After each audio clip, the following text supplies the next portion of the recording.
सुजाता और उनकी जुड़वा बेटियां रिद्धि सिद्धि की। रमन एक कुम्हार था जो मटके बनाकर बेचा करता था।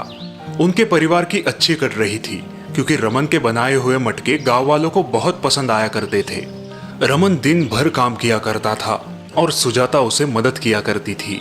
रोज सुबह उठकर वो नदी के तट तक जाता था। वहां से मिट्टी इकट्ठा करके वो अपने घर आता था और फिर मिट्टी से मटके बनाया करता था। समय के साथ उसकी तबीयत खराब होने लगी।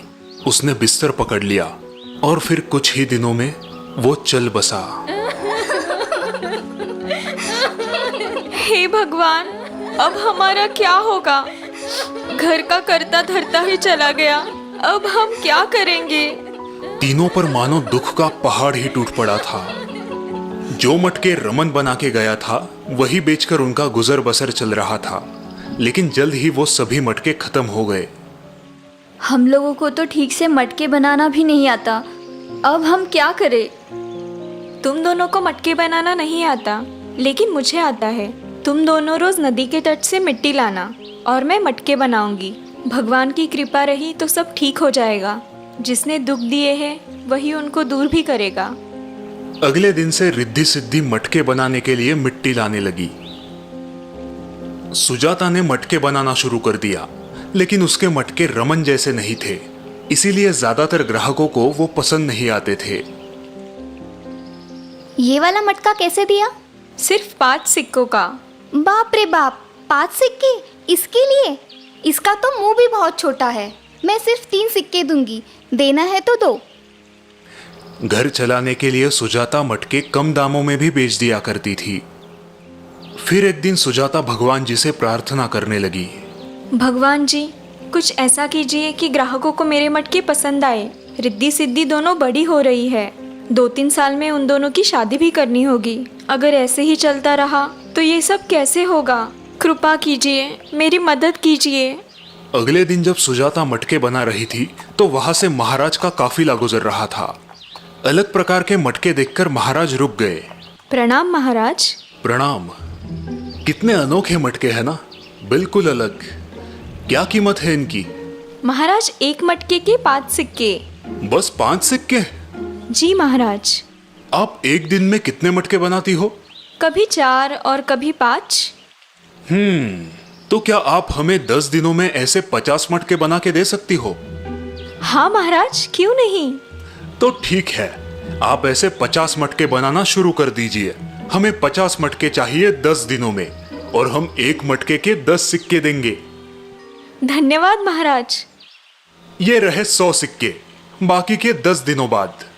सुजाता ने वो 100 सिक्कों की पोटली ले ली, लेकिन उसे अभी भी यकीन नहीं हो रहा था कि ये सब सच है। उस दिन से रिद्धि सिद्धि दिन में 3 बार मिट्टी लाने नदी पर जाया करती थी, और सुजाता पूरी लगन के साथ मटके बनाने लगी। वो दिन रात मटके बनाती रही और उसने 8 दिनों में ही सारे मटके बना दिए। बहुत अच्छे, आपने तो समय से पहले ही सारे मटके बना दिए। हम बहुत खुश हैं। ये लीजिए आपकी मेहनत के पैसे, और ये हमारी तरफ से आपके लिए एक उपहार। महाराज ने सुजाता को उपहार में 2 सोने की मोहरें दी। ये देखकर वो बहुत खुश थी। महाराज ने ये मटके अपने महल में लगवाए, जिसे देखकर गांव वालों ने भी सुजाता से मटके खरीदना शुरू कर दिया। सुजाता का मटकों का व्यापार अच्छा चलने लगा। उसने अलग अलग आकार के मटके बनाना शुरू कर दिया, और अब ये अलग दिखने वाले मटके ही सुजाता की पहचान थे। आखिर सुजाता की मेहनत से सुजाता को सफलता हासिल हुई, और रिद्धि सिद्धि की शादी उसने बड़े धूमधाम से की।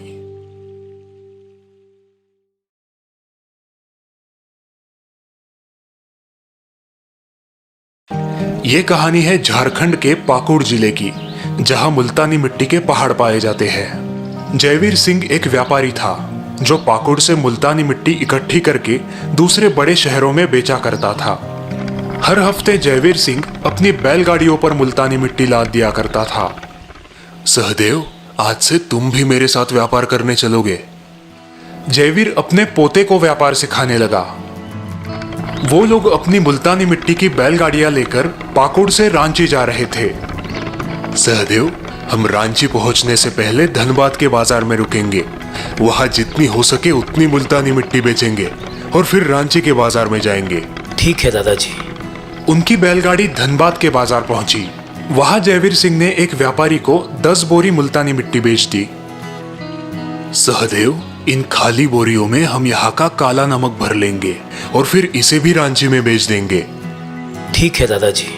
सहदेव ने खाली बोरियों में काला नमक भरना शुरू किया और फिर उन बोरियों को उसने बैलगाड़ियों पर लाद दिया।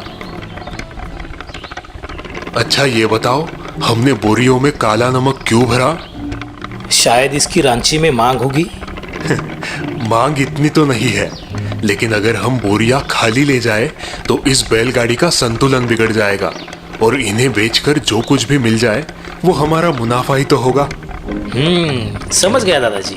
इसके बाद वो लोग सीधे रांची के बाजार में रुके, जहां उन्होंने सारी मुल्तानी मिट्टी की बोरियां बेच दी 10 सिक्कों के दाम से और नमक की बोरियां बेची 5 सिक्कों के दाम से। अगले कुछ महीनों तक जयवीर सिंह अपने बड़े पोते सहदेव को अपने साथ व्यापार पर ले जाया करता था। सहदेव भी व्यापार करना अच्छे से सीख रहा था, लेकिन फिर अचानक जयवीर सिंह की तबीयत खराब रहने लगी। दादाजी, आपको आराम की सख्त जरूरत है। लेकिन तुम अकेले कैसे व्यापार करोगे?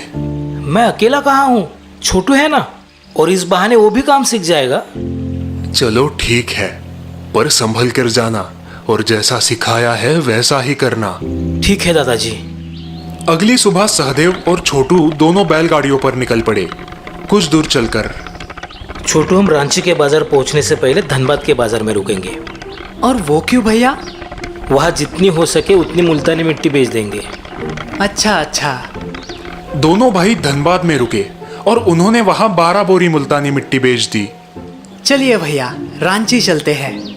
अरे रुको, आधी बोरियां बिक गई है और इन आधी बोरियों से बैलों का संतुलन बिगड़ जाएगा। हमें बची हुई बोरियों में काला नमक भरना होगा। ठीक है भैया। दोनों भाई मिलकर बोरियों में काला नमक भरने लगे। तभी एक आदमी उनके पास आया। भाई, ये तुम लोग क्या कर रहे हो? हमें 12 बोरी मुल्तानी मिट्टी बेचनी है और उन 12 बोरियों में काला नमक भर रहे हैं। और वो क्यों? बैलगाड़ी का संतुलन बनाए रखने के लिए। लगता है तुम दोनों के दोनों बेवकूफ हो। अगर बैलगाड़ी का संतुलन बनाए रखना है तो बची हुई बोरियों को आधा आधा बांट लो। अपने बैलों पर बेकार का भार क्यों लाद रहे हो? आपका सुझाव तो अच्छा है। श्रीमान, क्या आप हमें अपने बारे में कुछ बता सकते हैं? मैं भी एक व्यापारी हूँ। शहर आया था व्यापार करने, लेकिन 2 महीने में जो कुछ भी मैं लेकर आया था वो सब का सब डूब गया। अब अपने गांव वापस लौट रहा हूँ। ठीक है श्रीमान, लेकिन हम अपने बैलों पर भरी हुई बोरियां ही ला देंगे। अजीब मूर्ख हो। वो आदमी वहां से चला गया और सहदेव और छोटू ने बैलों पर बोरियां लाद दी। वो लोग बैलगाड़ी पर सवार हो गए। भैया, हमने उस आदमी की बात क्यों नहीं मानी? क्योंकि उस आदमी का सुझाव तो अच्छा था, लेकिन उसके परिणाम अच्छे नहीं थे। मतलब वो आदमी व्यापार करने शहर आया था, लेकिन उसके सारे रुपए डूब गए। मतलब उसका नतीजा गलत था। हम एक ऐसे व्यक्ति की बात कैसे मान ले जो खुद ही गलत हो? दोनों भाई रांची पहुंचे और वहां उन्होंने सारी मुल्तानी मिट्टी की बोरियां बेच दी। फिर कुछ देर बाद एक राज सेवक उनके पास आया। क्या तुम लोगों के पास धनबाद का काला नमक है? जी सरकार। ये लो और सारी बोरियां सिपाहियों को दे दो। सहदेव ने जब वो पोतली देखी तो उसमें बहुत सारे सोने के सिक्के थे। सरकार, कोई समस्या है क्या? नहीं, राज पुरोहित जी ने कहा है राज यज्ञ होने से पहले पूरे राज्य को धनबाद के काले नमक से साफ किया जाए। छोटू और सहदेव बहुत ही खुश थे। सिपाही सारी बोरियां लेकर चले गए। भैया, आज तो गजब हो गया। इसीलिए मैं कहता हूँ कि बड़े बुजुर्गों की बात ध्यान से सुननी चाहिए। हाँ भैया, अगर आज हम उस आदमी की बात मान लेते तो हमें ये सोने के सिक्के नहीं मिलते। दादाजी ने ही मुझे समझाया था कि किसी से भी मशवरा लेने से पहले ये जान लो कि क्या वो व्यक्ति मशवरा देने के लायक है भी या नहीं।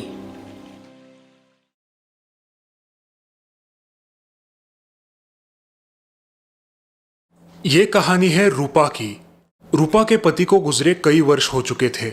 रूपा का एक बेटा था, चिराग, और रूपा अपने माँ के साथ रहा करती थी।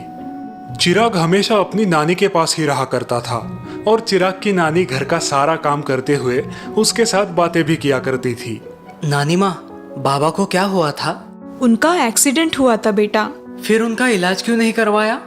क्योंकि उस एक्सीडेंट में उनकी मौत हो गई। नानी माँ, मेरे सारे दोस्तों के पापा उनके साथ खेलते हैं, एक मैं ही हूँ जो अकेला रह जाता हूँ। माँ को भी किराने की दुकान संभालनी होती है। बेटा, अगर वो दुकान नहीं संभालेगी तो हमारा घर कैसे चलेगा? वो भी है। ठीक है, मैं बाहर जा रहा हूँ अपने दोस्तों के संग खेलने। ठीक है, जाओ, लेकिन अंधेरा होने से पहले घर चले आना। घर की सारी जिम्मेदारी नानी पर थी और रूपा दुकान में व्यस्त रहती थी।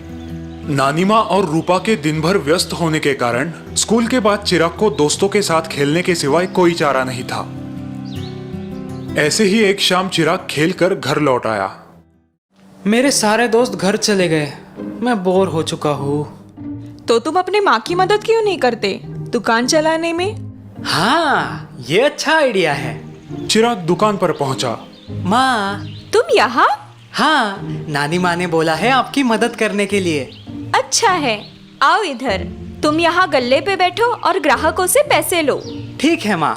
दीदी 10 किलो चावल तोल दो। अभी लाई भैया। चिराग, इनसे 100 रुपए ले लो। इस तरह रूपा ग्राहकों को सामान देते जा रही थी और चिराग पैसे लेते जा रहा था। अब अंधेरा हो चुका था और ग्राहक भी जा चुके थे। चलो अब दुकान बंद कर देते हैं। चिराग और रूपा ने दुकान बंद की और घर की ओर चल पड़े। नानी माँ, मैं आ गया। आ गया तू? नानी माँ, पता है आज मैं गल्ले पे बैठा था। माँ सबको सामान दे रही थी और मैं पैसे ले रहा था। अच्छा। हाँ माँ, इसके आने से मेरी अच्छी मदद हो गई। देखा, मैंने कहा था ना चिराग, अब कल से तुम रोज माँ की मदद करना। हाँ नानी माँ। और अगले दिन से चिराग रोज रूपा की मदद करने पहुंच जाया करता था। एक दिन दुकान पर चिराग का दोस्त आया। अरे रवि, तू यहाँ? ये मेरी ही दुकान है। अच्छा अच्छा, ठीक है। अगले दिन से स्कूल के बाद रवि रोज चिराग से मिलने लगा। क्या दोस्त, कैसा है? बहुत अच्छा। रवि चिराग से अपनी दोस्ती बढ़ाने लगा। चिराग और रवि अच्छे दोस्त बन चुके थे। वो साथ में घूमा करते और हंसते खेलते रहते थे। क्या यार, तेरी दुकान है और तू एक चॉकलेट भी नहीं लाता? बस चॉकलेट्स ना, कल से रोज चॉकलेट्स ले आऊंगा। और अगले दिन से चिराग दुकान से चॉकलेट चुराने लगा। रवि और चिराग रोज चॉकलेट खाने लगे। ये सिलसिला कई दिनों तक चलता रहा। एक दिन रूपा का ध्यान चॉकलेट्स पर पड़ा। ये चॉकलेट्स रोज रोज कम क्यों होते जा रहे हैं? कुछ तो गड़बड़ है। उस दिन रूपा ने चॉकलेट्स के डिब्बे पर ध्यान दिया। तब उसने देखा कि चिराग ने 2 चॉकलेट्स निकाली और अपनी जेब में रख ली। कुछ देर बाद चिराग दुकान से निकला और आज रूपा ने उसका छुपके से पीछा किया। रोज की तरह आज भी चिराग रवि के पास गया और दोनों साथ में चॉकलेट खाने लगे। तभी रूपा सामने आई। तो ये मामला है। वही मैं सोचूं, रोज के रोज चॉकलेट जाते कहाँ है? तू चल घर चल, तुझे सबक सिखाती हूँ। वो माँ। रूपा ने चिराग के कान पकड़े और उसे कान से पकड़कर घर ले आई। आज तुझे अच्छा सबक सिखाती हूँ। रूपा, ये क्या कर रही हो? माँ, ये रोज दुकान से चॉकलेट चुराकर अपने दोस्त के साथ खाता है। आज मैंने इसकी चोरी पकड़ ली और आज मैं इसे सजा दूंगी। रुको रूपा। माँ, अंदर जाओ, मैं चिराग से बात करती हूँ। रूपा अंदर चली गई। ये क्या है चिराग, तुमने ये सब क्यों किया? वो नानी माँ, वो रवि। चिराग ने अपनी नानी को सब कुछ बता दिया। चिराग, रवि तुम्हारा इस्तेमाल कर रहा है। अगर वो तुम्हारा सच्चा दोस्त होता तो क्या तुम्हें वो चोरी करने की सलाह देता? नहीं नानी। तो ऐसे मतलबी दोस्तों से दूर रहो और अपनी माँ से माफी मांगो। माँ, मुझे माफ कर दो। मैं आज के बाद कभी चोरी नहीं करूंगा। उस दिन चिराग ने अच्छा सबक सीख लिया। चोरी और बुरी संगति करना छोड़ दिया।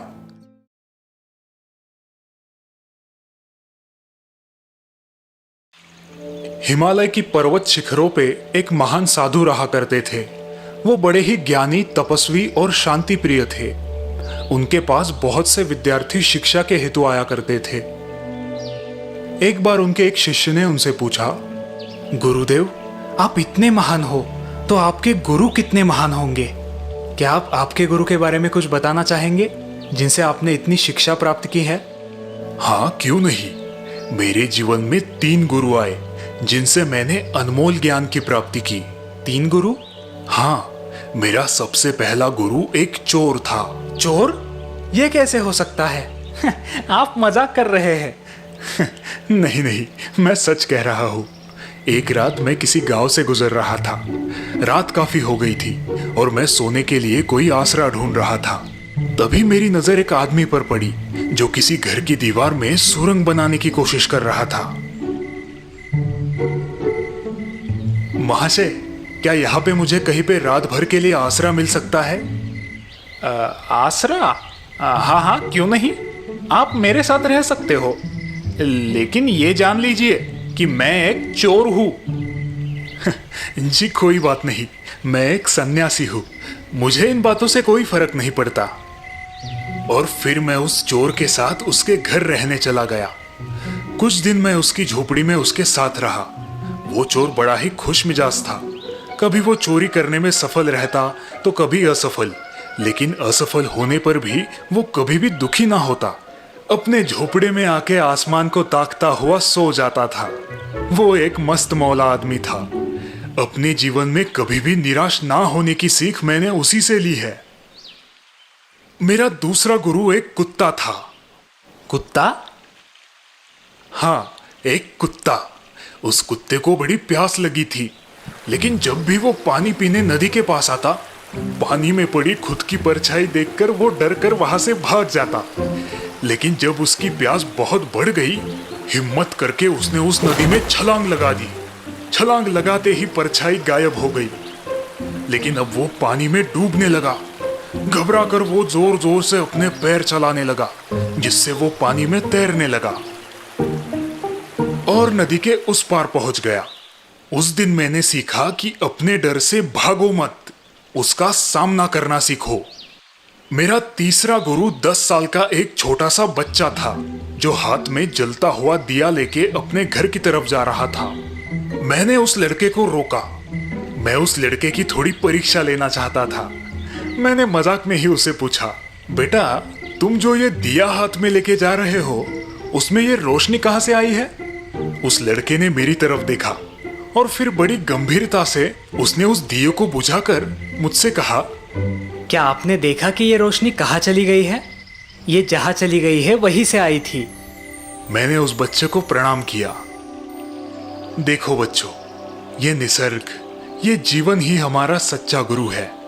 अगर हम अपने मन की आंखें खोलकर देख पाए तो यहाँ की हर एक चीज हमें मार्गदर्शन कर सकती है, हमें जीने की सही प्रेरणा दे सकती है। अब ये आप पर निर्भर करता है कि आपको आपकी आंखें खुली रखनी है या बंद।